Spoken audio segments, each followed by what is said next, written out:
Ainhoa Oianguren txiripaz hasi zen mendi lasterketak egiten, baina segituan hartu zotzan neurrisa. Hoki xanbe jokatu eben, eta abiadurazko patin lasterketak egin zituen. Kirolaz harago, Ainhoa Oianguren kafe daztatzaile profesionala da. Ainhoa Oianguren, atzaldeon. Atzaldeon. Eta eskerrik asko gure gonbidapena onartziarren. Etorri gara Alamotxoko txoko edorronetara, nun gauz? Ga Sandra Marin, niretako da punto nun dana hasten dan, kirolian eta entrenatzeko punto, hasierako punto hori ez. Gustura ibiltzen zara mendixan korrika, 2019 izan izan lehenengo lasterketia, mendikua. Bai, niretako mendixa beti izan da punto bat, nun naturakin eta dana, egona zena oso konektauta eta beti eman doztana libertade hori, ez? Eta orduztik, hasi nintzen poliki-poliki eta ontxe arte, hainbat karrera motxilan sartuta. Lehenengoa gainera etzan izan hemen? Ez. Mutilan arrimuan, bikotekidean arrimuan, bakitzu ez, olakotan? Bai, Kataluniara joan nintzen eta bertan 36 kilometroko karrera batera apuntatu nintzen eta esan den, berze sortatzen den hemen, ez? Eta exigentia izan zen, lehenengo karrera eta indistantzia luzia, baina, niretako izan zen inflexio punto hori de, jarraitu edo ez jarraitu, ez? Eta eman sostan hain subidoi eta motivazio punto hori, esan den, aukera bat eman behar dutzat kirol honi eta probatzia nahi dutela. Eta hori da etzebela aukeratu edozein karrera, 36 kilometro. Hori da, azkenian normalean azten zare distantzia oso motzak eta gero luzatu itxen dozu. Baina ni joan nintzen aportodaz.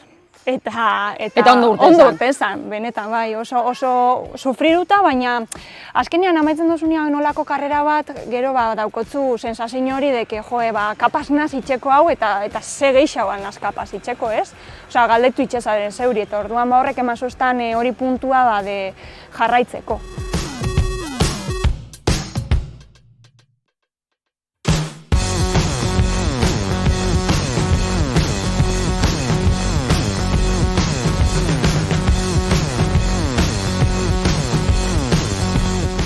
Entrenatzaile batekin diharduzu, zatik erabaki zeben hori?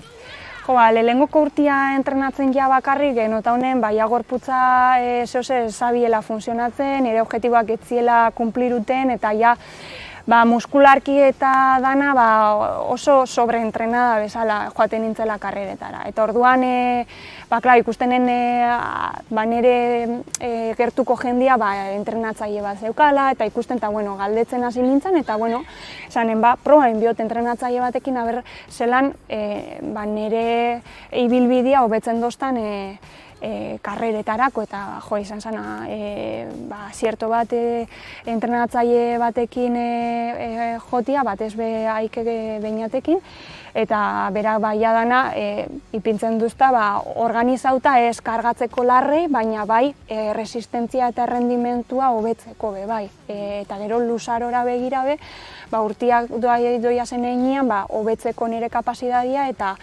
jarraitzeko motivazio puntu horreaz. 2019an deskubru zituan mendi lasterketak, baina aurretik atletismoan ibilitakoa zinen, patinetan, hokeixan, ze, klaro, abizen horrekin eta aramaixokua izan da, ez dago besterik, ez da? Ni beti kirola injot eta egisa esan itxan gandik eta bera hasiera batetik nire ikusi zuzten patinatzen eta bera sartu zotzan gogo horrek ni behi ikastia nahi dut patinatzen eta dana izan zen txiki-txikitako gauza bera hasi zala eta espezializau zen hokeixan eta patinaje velozidade orduan ni hasi nintzen berakin entrenatzen eta patinaje velozidad, karrerak egiten, 24 orduko karrerak egiten, 220 kilometroko distantziako landetako zirkuito bat egiten orduan berak introduzi duzta mundu baten ez bakarrik deporte bat edo kirol bat konkretuki baizik eta konstante izaten.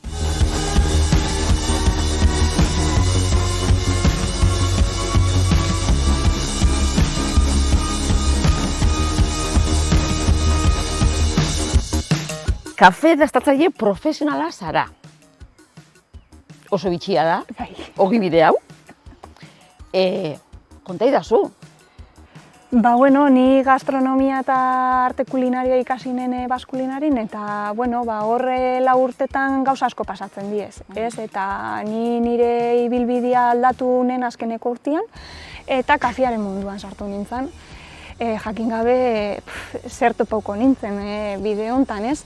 Hasiera baten banekixen ardauak katatzen, baina ez nekixen kafe bat nola katatzen zen, ez? Eta, bueno, pixkate ardauan inguruti, naukan pixkate herramienta horrek, eta Kanadara joan nintzen ere proiektua egitera. Eta nik ikusi nen kata munduan erreztasuna naukala, baina bai prozesu bat, esperientzia bat behar zela bukatzeko katatzaile profesional bat izaten, ez?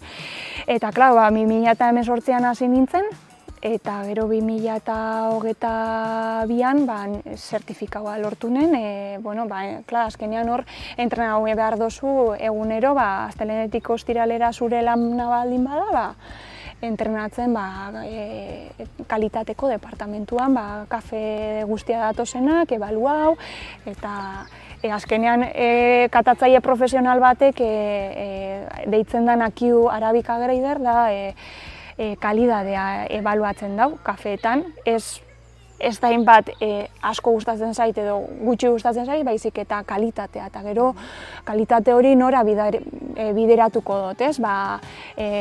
Kliente honendako edo beste kliente potentzial premium honendako, eta bueno, azkenean gero da beste erabaki batzu, baina batez be, zentratzen da kalitatean. Bueno, pentsatzen dute aitakin ikasitako zorroztasun eta regulartasun horrek balio izan zotzula, ez? 4 urte horretan zertifikaua lortu arte, ez? Bai, azkenean da lana eta lana, ez da sekreturik. Hori da, azkenean niretako kirola izan da ikasketa bat, nun dana gero enfoka dutela nire bizitza guztian azkenean, ez? Lortzeko objektibo bat, inbidan lan guztia, ez? Orduan hori argi naukan. Ez badote lan egiten lortzeko objektibo hori, bakit ez dutela lortuko. Orduan, kirola bai eman doztala pazientzia hori, denbora behar dutela gauzak lortzeko, ez? Eta nahiz eta eukin objektibo bat eta luzera begiratu, badakit hor urtero lana egiten abilela, ez? Eta horrek kirolak asko erakutsi dozta, lasaitasunez hartzen, ze igual ez lortzen urte betian, baina igual 5 urtien bai. Orduen horrek trankil jartzen duzta, ze nire objektibo guztiak kumpliruko diezela alde hortatik, ez.